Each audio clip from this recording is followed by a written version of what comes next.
In today's video, I'm going to teach you how to remove HubSpot branding, whether you're managing your company's communication or handling client interactions. HubSpot branding can sometimes distract from your own identity and message.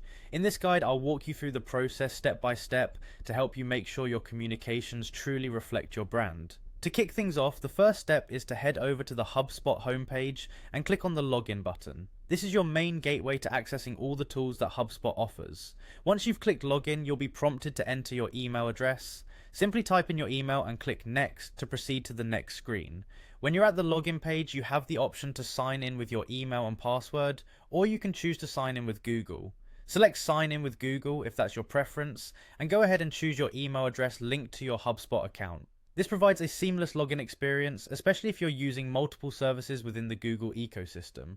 Once you've successfully logged in, your next destination is the CRM. Click on CRM to access the customer relationship management tools on your dashboard. From there, navigate to the inbox. Think of the inbox as your command center for managing communications. This is where you'll find options that help control what your contacts see. Inside the inbox, direct your attention to the inbox settings. Click on it and you'll find a range of settings you can tweak to tailor your communication to your needs. Look for the edit button in these settings and click it.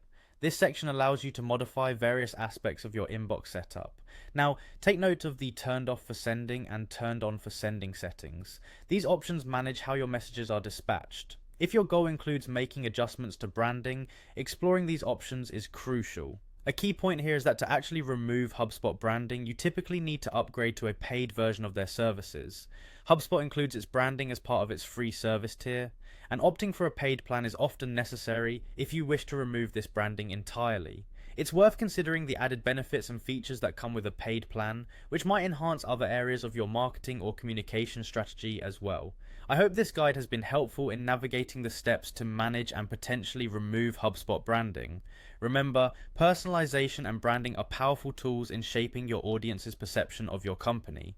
Thank you for joining me today, and if you found this video useful, feel free to like and subscribe for more insights. Until next time, make your brand stand out.